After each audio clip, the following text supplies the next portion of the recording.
I met someone who claimed to be the devil, and I think I believe them. Let me start off by saying that I'm not particularly religious.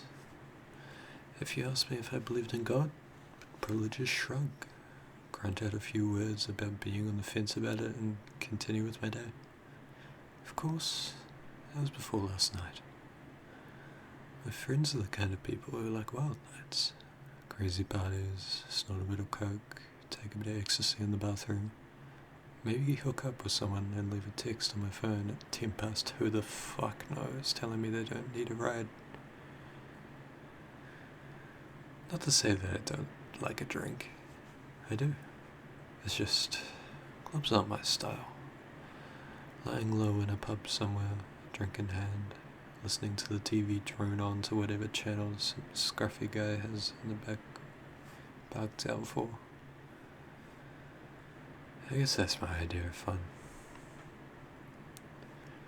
So my friends tell me that they want to go out for a night on the town.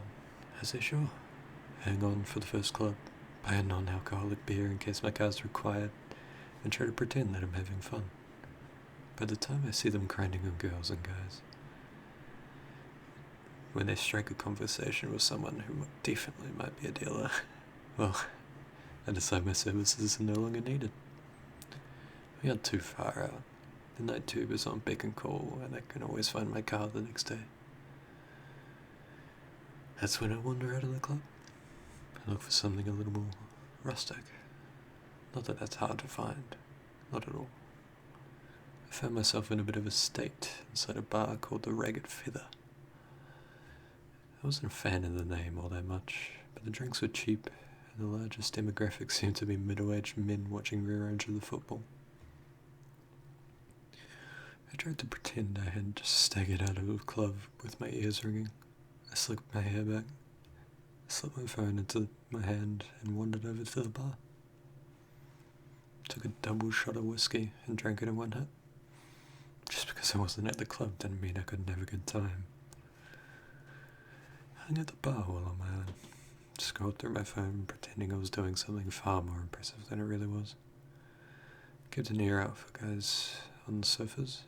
They get vocal every now and then. I think the football was just running highlights, but they were incredibly dedicated to their teams.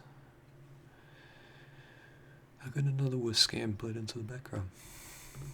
Of course, stragglers from clubs are commonplace. It wasn't long until I saw some scantily dressed woman staggering in, laughing, chuckling, pointing for where they wanted to sit. I saw a guy walk in with his friend slung over his shoulder. Catatonic, most likely. He threw his friend onto one of the leather sofas and grinned with beer and smokes and demanded 2 pints of water and all the peanuts the bar had in stock. The bartender seemed bitterly amused. Some of the girls were taking selfies, Snapchatting their friends who were still at the club. They were ordering shots, gearing themselves up for the next leg of the night. A couple of blokes walked in with curries and takeout trays. I saw someone eat a Big Mac on the outside seating through the window. This was a night for the young and inebriated, and my mind was just dulled enough by the whiskey to enjoy the characters I could watch peaceably without interacting with. That is, till someone slipped into the seat next to me. Do I look like a girl with daddy issues? She was of average height, although that wasn't apparent immediately due to the fact that she was leaning her arms heavily against the bar. She was slim, with short, astoundingly bright red hair. It framed her round face, a face that was marred with smudged eyeshadow, smudged lipstick. Hell, it looked like her makeup was in the process of melting right from her face. As a chip nodded into a curl in her hair, just by her forehead. The drunk side of me was actually tempted to pick it out. The girl was clearly drunk, and as I looked around the bar, I couldn't quite place where she came from. She didn't belong to the crowd of selfie takers. She wasn't with the catatonic guys. I hope for her safety that she wasn't with the middle-aged men. I tried to look out the window to see if maybe a group was missing one inebriated, bright-haired girl, but I couldn't. The window had fogged up. Too much heat inside, not enough outside. Are you okay? I asked her. She pointed her finger at me. Answer my question, she slurred. I really wasn't sure what to say. I settled on staring at her awkwardly, trying to answer with bemused expression on my face. The girl's lips curled into a drunken smile. She snorted, placing a hand over her mouth to smother her laughter. It only really aided the deconstruction of her lipstick. I do, you know, she said, pushing herself a little against the bar. I have to have daddy issues, I mean. In case that wasn't obvious, she gestured to herself, to the mussed clothing that must have looked like it was quite spectacular when she left home that evening, to the stains that looked like old food, a sticky residue on her neck and shoulders that was quite obviously a friend drink. What happened? I asked her. Her hair had curled around her neck. I realized it was sticky with the same substance. She was a wreck. I got into a couple of fights. No big deal, she said, shrugging. Didn't start any, of course. No, I don't do that. But my father... Your dad did this to you? She smiled brightly. In a way. Do you need me to call someone? I already had my phone in my hand. The girl looked like she was probably in her early 20s, but that didn't mean she couldn't have been suffering from some kind of parental abuse. The only number I knew off the bat was Childline, which wasn't quite appropriate. The police? Jesus, I was going to have to deal with another cops tonight.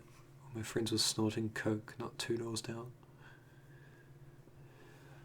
The girl pushed my hand down firmly. She was already shaking her head. No, she told me. I don't want you to call anyone. Her expression changed. It wasn't the attempted sultry look I'd seen on many girls in her state. It was open, wide, and engaging. She wanted something from me, and I felt compelled to give it to her. I want something else. What do you want? I asked her. To tell you a story, before glancing at the bar. And for you to buy me a drink. The universe is a pain sometimes, and I'm afraid I might have lost my wallet. I laughed. I didn't know this girl. Didn't know where she'd come from at all. My nights were generally about getting comfortably wasted and making sure my friends went dead in a ditch by the end of it all. I was getting used to getting hit on every now and then, but even as I was sitting in the bar stool with the drink in my hand, I knew that this wasn't what it was. This girl had no intention of getting into my pants. All she wanted to do was talk. I guess I was okay with that. What's your poison? I asked her. Her lips quirked. Appletini. The bar offered a very limited cocktail menu, but by some miracle I was able to order an appletini from the list. I would have decided to go with it, suddenly a little too aware of where this night could go. I had unthinkingly supplied this lick-it-up stranger with even more alcohol, and she had clearly had a rough night of it. A part of my old instinct came back, the same instinct that had me texting my friends every few hours to make sure they hadn't wandered off somewhere dangerous beyond the club. With no one but the bartender aware of our existence in these stalls, I realized that I was suddenly responsible for this very drunk stranger. The girl coddled her drink, running her finger delicately around the rim of the muggy martini glass. This takes me back, the girl said amiably. She looked at me suddenly, her green eyes startling. You know what this was called originally? She smoked before I could answer. An Adam's apple martini. I snorted. Yeah, I think I heard of that before. Of course it wasn't actually an apple, she continued, eyes moving back to her glass. The text translated that part wrongly, mostly because you people don't have a word for it anymore. The fruit was incredibly exotic, and to be honest, it doesn't exist in this realm of existence. Only eaten. She laughed dreamily, and Eden's long gone. I stared at her. Are you okay? It was more honest than the last time I'd asked her, mostly because I was beginning to feel a little dread creep into my stomach.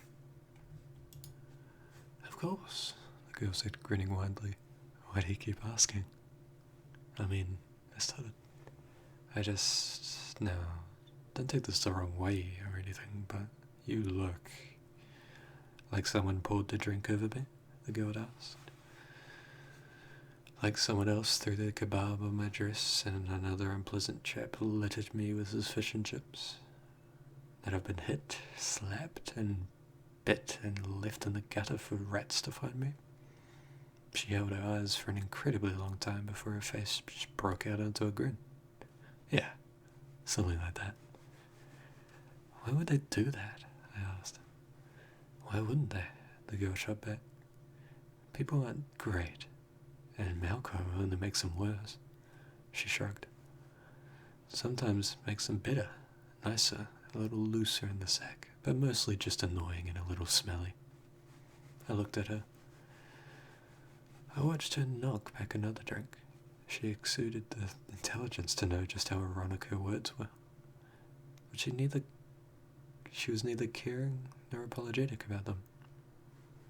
The girl looked at me again. You bought me a drink? Now can you listen to my story? I nodded wordlessly. She smiled, pointing at the bartender and then her drink. The bartender was already making her another. Eden, the girl said, reiterating her earlier babble even though the words had only just come out of her mouth. They always think it's my fault, you know. The reason Adam and Eve got kicked out of their perfect little nudist paradise. She shot me a knowing glance. Only in Eden can you sit on the grass butt naked and not get a pine cone stuck in your crack. I blinked. I'm sorry. I'm not following you. Sorry, the girl said. My story won't make any sense without proper introduction. She reached out her hand. Hello, my name's Lucifer. She winked, but you can call me Lucy. There's an uncomfortable heat that stretches through your veins when you first go into fight or flight mode. Adrenaline pounds through your blood, and all you want to do is get up and go. It overrides everything else. A lot of things made sense when the girl told me her name. For starters, that she was crazy. She had to be. She looked like she'd been attacked on 4 separate occasions in one night, and up until that moment, I hadn't known that it could have been possible. Behind the melty makeup and dirty clothes, she was rather attractive, and her attitude didn't come off as catty or rude. She'd been going around telling people that she was the devil, though? That gets a reaction out of people. I suddenly felt myself looking at her wrists, down towards her ankles. Did she have some kind of cuff on for one of those mental institutions? Had she broken out of the hospital and after a nasty bump on the head? Was any of this even happening at all? I really would have to call the cops. I know what you're thinking, the girl said. Lucy said, you're thinking that I'm crazy, that you need to get out of here. Maybe you even think I'm aggressive. Are you? I asked her. Would I be here with you, drinking appletinis if I were? She asked, fluttering her eyelashes. Would you look the way you do if you weren't? I shot back. She grinned, tasting at her glass. Touche. Unthinkingly, I clicked my cider against it, and I frowned. She then leaned closer. Let's have a little wager, she said. Let me tell you my story, and if you don't believe me when I'm done, you can't go about trying to get me locked away somewhere. I stared at her. Even if I ended up believing you, why would I do that?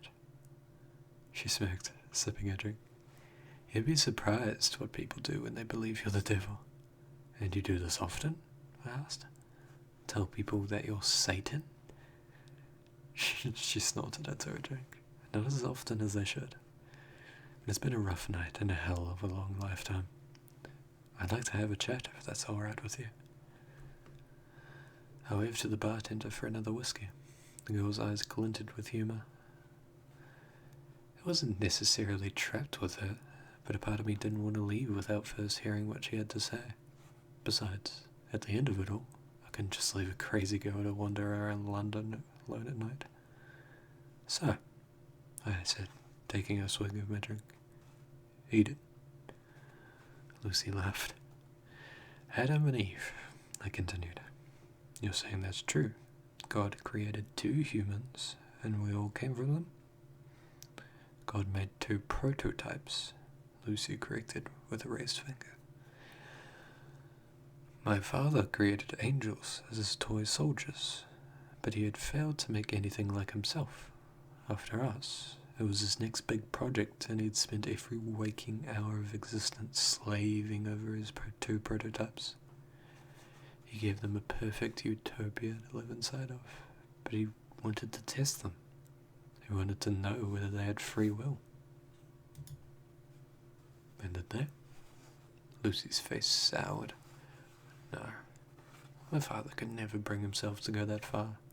He tempted them with the idea of knowledge beyond their understanding, and told them that exactly what they could do to claim it as their own. But to be able to create a being that could go against his law?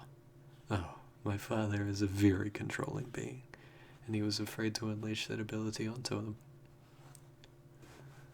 Lucy was very adamant in her own delusions. That was clear to me. She spoke about her father with such a distaste that I began to feel bad for her. Only someone who had been hurt very badly could have the gall to spite God himself. And what? I asked her, entertaining her delusion. You were the one that tempted them with the garden? The devil has been a girl this whole time? She smiled. I devil. Then she looked at me, raising a brow.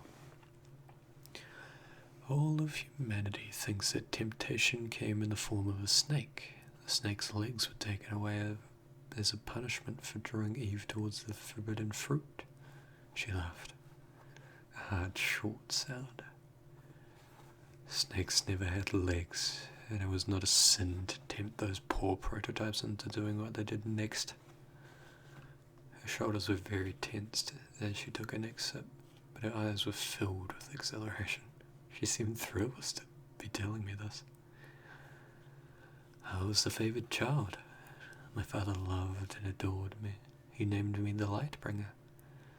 I was stood at his side during the creation of Earth, during the creation of humanity. She pursed her lips, slamming her empty glass against the table. The bartender eagerly went about making another. My father couldn't bring himself to go that extra mile. He asked me to walk amongst the prototypes and tempt them myself, draw out their desire for the forbidden power he had hinted at. You're saying God wanted us to know about this stuff? I asked her skeptically. I'm saying God was afraid of his own power and wanted very desperately to share what he knew with the creation he had made. Right and wrong, left and right, all that stuff. Lucy shrugged. Are you familiar with the story of Prometheus? I frowned at her. Greek, right? They say he stole fire from the gods or something to help. The whiskey was making things a little foggy, and I struggled with the direction I'd been heading. Correct, she said, cutting off my attempt. Prometheus stole fire from the gods to assure that humanity progressed. You'll find that every culture has an idea about where humans got their ability to evolve, to move forward, to create. God was the creator, and he wanted to give that ability to his prototypes. I gave them that ability by tempting Eve to eat the fruit. She shrugged impassively. Now the world sees me as the ultimate evil. If what you're saying is true, I said slowly, then God might be just like us. Lucy's lips thinned into a feral smile. My father is very egocentric.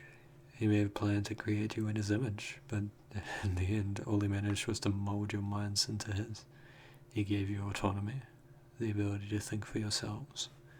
His angels were his soldiers, and I was his most faithful. Until that day. Angels don't have free will? No. They don't. And what about the devil? I ask. I don't know why I was so suddenly intrigued, but hearing the religious ideals from someone who believed to have lived them herself was quite possibly one of the most interesting things that had ever happened to me. I may have only ever visited church to please my parents as a child, but suddenly I was reawakened to the idea. A part of me was aware of this and afraid of the outcome, but I was just drunk enough to not care at the moment. The devil has a will of her own, Lucy said, tilting her glass towards me with a silent appraisal. By guiding Eve to the tree, something woke inside of me that day that I realized just what had been missing, just what my brothers and sisters had been missing. We were obediently following our father for the simple reason that he was our creator. But once I had been given free will, I realized just how pompous and self-entitled he had become. At a lonely passion-filled moment, he had decided to create his little human prototypes, only to very quickly realize what giving them their own free will would mean. He wouldn't be able to control them, I said. Lucy nodded. Exactly. And after, he realized quicker still that he could no longer control me. So he sent you to hell? Lucy nearly choked on her drink and smiled around her glass. Let's not get ahead of ourselves. I sobered a little, straightening back in my seat. The people in the bar were suddenly so quiet around me, and I no longer cared what they had to say or the characters that they portrayed. The only character I cared for was Lucy. I tried to explain to my siblings what had happened in Eden, and what had happened to me by default, but they wouldn't listen to me. They didn't understand free will. How could they? I only know it because I'd been given it by a snake. At that moment, I didn't even know that I had free will, only that I was suddenly aware of all my father's flaws. My siblings couldn't see those flaws, and so they suddenly had turned cruel, and abandoning our father by exposing him as a sham of the ruler we all thought him to be. Lucy sighed heavily. Adam and Eve, and all the creations that followed, were booted out of my father's perfect little utopia. Now they had his knowledge. My father was terrified of what he had done. And after what happened to me, I could recognize his terror and understand the loneliness he had felt that guided him to using me in the first place. Lucy's eyes were heavy-lidded. Her sadness was almost palpable. I thought that he would want to spend even more time with me before. After all, we were more alike than any of his other children, but he became so distant, quiet. He played around with his little humans every once in a while, but mostly he condemned them. He blamed them for his weakness. She smiled very weakly. He blamed me.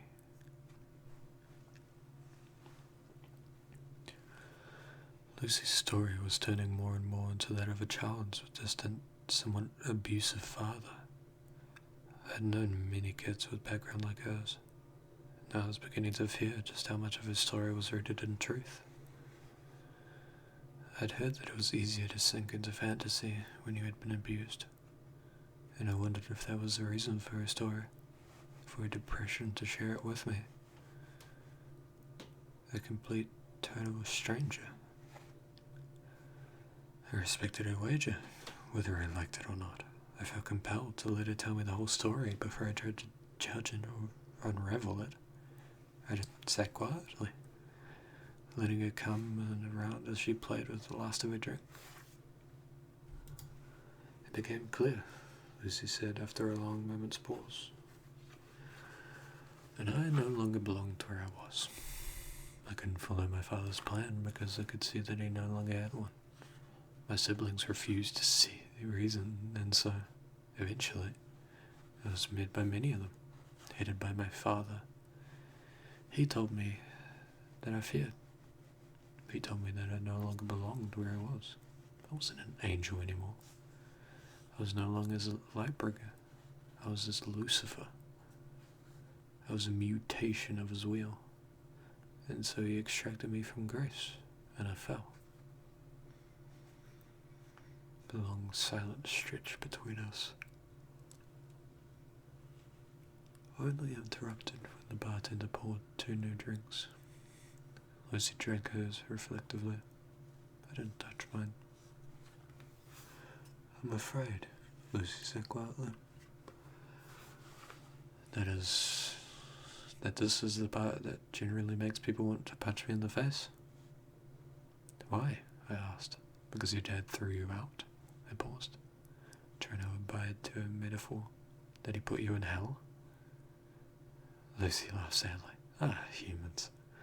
My father gave you his way of thinking, and look at you. She shook her head. No, not because he put me in hell. Then why? I asked. I fell to earth, Lucy said. Father gave me dominion of the one place he thought I would fit in. Humans had free will. So did I. What is the saying? A match made in heaven?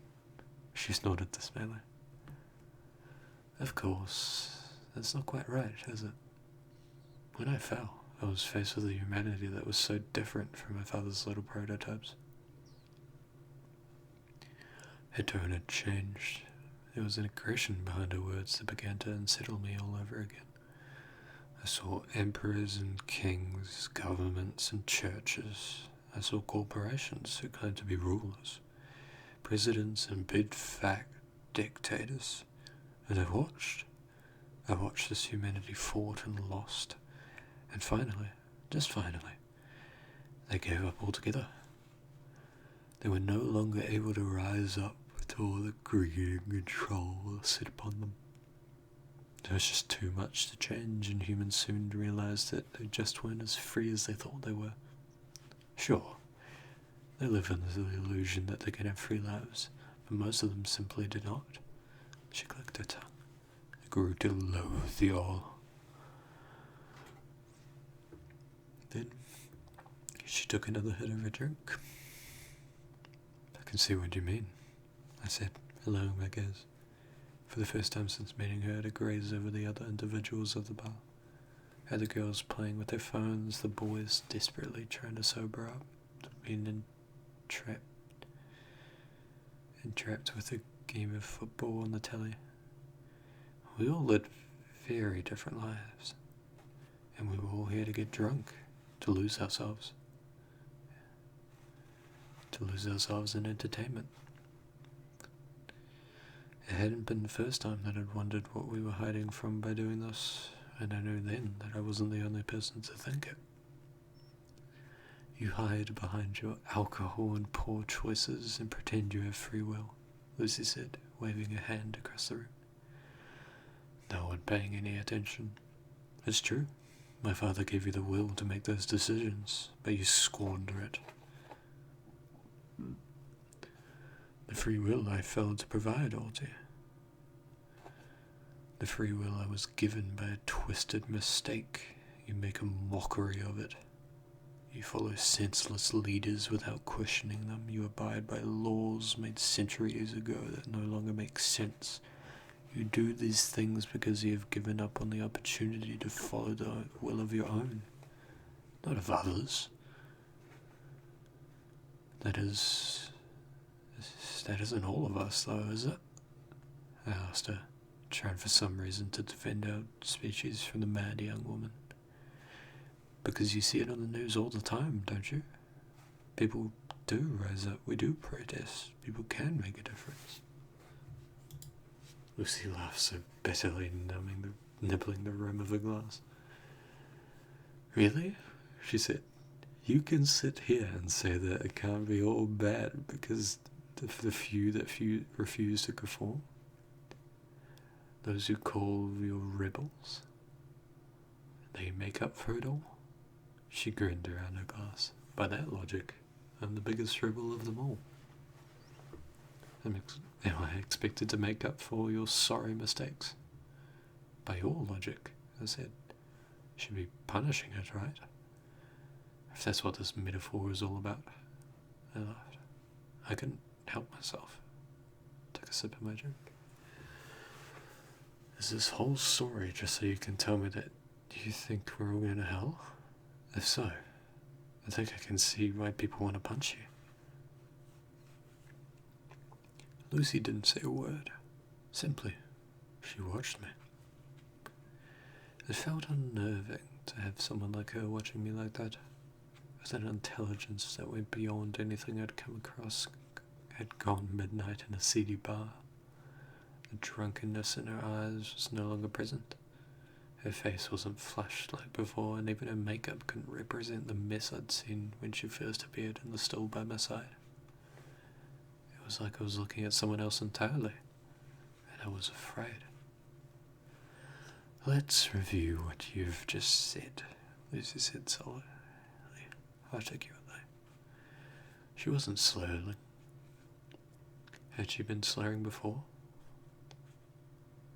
You think I'm going to tell you that humanity is going to hell because you refused to use the gift I gave you? And he was curled into the bar. My father may have been one to guide me, but I paid for his mistakes. I'm the one responsible for your will in the eyes of your species. But that was never true. You are responsible for what you do here, not me. She pursed her lips, tapping the bar as the bartender filled her drink again. Tell me, do you remember my mentioning hell at any point during my story? Or was it just you? I opened my mouth to answer, but something faltered. My lips trembled and slammed them shut. Lucy smiled, taking a sip. Thought not. She looked away, eyes scanning the room lazily. What I did say is that something that is indeed mentioned before in your scriptures. My father gave me the dominion of earth, a place filled with free will. Free will that is just goes to waste. Her lips twisted. Humans sin all the time. Not because of me, not because of evil or my dominion over this place. Fact is, I don't lift a finger. I don't, because I don't see the point. You make terrible decisions and follow mindless leaders. You do bad things and you make a mess of your earth. Lucy's eyes lit up. Do you know how much suffering is happening all over the planet right now? How many people are dying of illnesses that could have been easily cured, but aren't because of the selfishness of humanity? Do you know how many children are being abused, raped, and forced into marriage? How many people have been forced to become soldiers in meaningless wars? How many humans have killed for ideals they don't believe in? I stayed very quiet. There's nothing I could say. Lucy's words were unbearably honest, and every sentence sliced into me like a blade. I felt cold and sick and terrified. War, famine, pestilence, death. These things are all present, and they have nothing to do with me or to do with any deity. They're all here because of you. Not because of your free will, but your inability to use it. Lucy smiled at me, a grin so cold and unnatural that I felt like I should run all over again. But I stayed where I was, frozen to my very core, because I wanted to hear what she had to say, because I needed to. And here's the kicker. Because this is the part that actually enrages people enough to kick me. She winked. Hell isn't what happens after you die. Hell is right here, right now. Somewhere through the many scriptures, a few words got crossed over and people started thinking that hell was a punishment after you die. In fact, hell is earth, my earth. God gave this place to me to do with it what I will, and I refuse to do anything. What are you saying? I asked, because I was very desperate. Exactly what do you think? Lucy said, toasting a glass. I didn't regroup. She laughed. A light and airy sound. I had so many plans for your species. I wanted for us to rejoice in our lives of free will together, to create a place that was free from the cruelty and power my father executed all over the angels. His firstborns. I wanted to make a real utopia. Unfortunately, you humans don't want that. She shrugged. My father sent me down here thinking I'd become one of you. All that I've learned is that he gave you much more of his image than he ever intended. Stop, I said. This isn't funny anymore. Of course it isn't funny, Lucy said, grinning even wider to prove his sick irony. Humans punish themselves by sitting and doing nothing. They've made their own hell. And you know what's worse? What's ultimately worse? Some of you are so blind to it that you think your life is heavenly. She didn't wait for me to ask what I meant. She simply barreled forward. The rich and the powerful, those in positions that steal from everyone else, they get a taste of the good life, and that's very true. Then they die and they don't go to hell. They come back to earth, which is hell. She tipped her head. Are you following? Reincarnation, Lucy said quickly. She practically purred the words. A neat little trick to make sure your souls stay here forever. You get a taste of the good life every once in a while. A handful of you at a time. And that's enough for you to believe that there's some kind of real middle ground. So you aren't living in hell every day. Then you die. You die for a moment, and then you're in the body of someone facing the realities of hell. But of course, you never remember that time you spent in a better life. A part of you has an inkling to hope, that's all. Hope that makes you think that it can all get better. She slammed her drink so hard against the counter that it shattered. I didn't do anything. Not even when the plexiglass loaded my hands. I could only stare at her. Tightness in my chest was constricting my very soul. No one else in the spa mattered at this moment, but of course, that was what she'd been saying this whole time, hadn't she? None of them noticed the scene. They were caught up in their own realities, their own hells. But it didn't clean the mess. The glass lay there.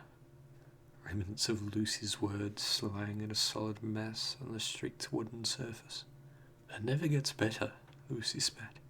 You're stuck in a loop, and until you do something about it, you'll never be free. None of you. And I won't do a thing to stop it. How? I asked. I don't know when I started seeing the girl in front of me as more than a girl, but with a weakness threatening to pull me apart, I stared at the bright-haired thing in front of me, and I saw something more than a human in her early 20s. I saw more than a girl suffering abuse from her father. I saw a fallen angel. I saw a being with scars buried so deep that they existed beyond this realm of seeing entirely. I saw something that I would never be able to write down into words, no matter how long I lived. How do we change this? I begged. But Lucy didn't answer me. I didn't blame her for that. Blame gets thrown around so often. I knew that she was sick of that. Sick of being blamed for her mistakes. So I changed tactics. Why me? It was an honest question, and I think somewhere deep down, Lucifer respected that honesty. Which is why she said, When you first saw me, you were afraid for my safety. When I told you I was the devil, you wanted to lock me away. But still, you did so because you were afraid for me, not for yourself. You didn't wish to harm me. Not even when I told you who I was and I could be capable of for changing your sorry lives. You're a good person, but I'm afraid that means nothing when you don't have the will to do anything about it. She smiled at me sympathetically. The devil, showing sympathy for the humans that sat across from her at the bar. It was surreal, and for a few heavy moments I thought I must be dead. There was no other way to explain what I was seeing, who I was speaking with, what I'd just heard. So, what am I supposed to do? I asked. Lucy reached out to me. She placed a hand on my shoulder. Her hand was cold and warm at the same time. I felt my blood boil where her fingers scraped my skin. And I knew. Sharing a story like this isn't easy. Hell, it might be the hardest thing I've ever done. Good thing there's no such thing as hell then, right? In fact, it's quite simple. The world's a mess because we refuse to change anything. The devil herself walks among us, and she desperately wants to make our lives better, but she won't. She won't because we won't. We have to prove our will to her before she is willing to do anything herself. We have to be good to each other, to help us all be free. Of course, nothing told me the one last thing before she left that bar. One thing that will stick for me until this body is nothing but rot in the dirt. You can tell as many people as you want, but take a good look at me. I've told 5 other humans that night the same things I've told you, and this was their reaction. They have hurt me, burned me, thrown their food and drink at me.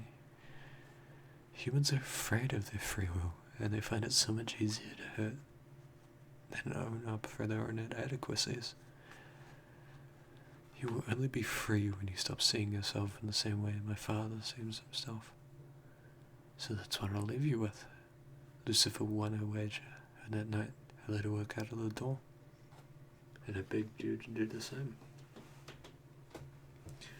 If the devil approaches you one night, listen to what she has to say. And listen to what I've been able to tell you of our meeting. The devil is real, and she doesn't want to torture us. No. We do that fine just on our own.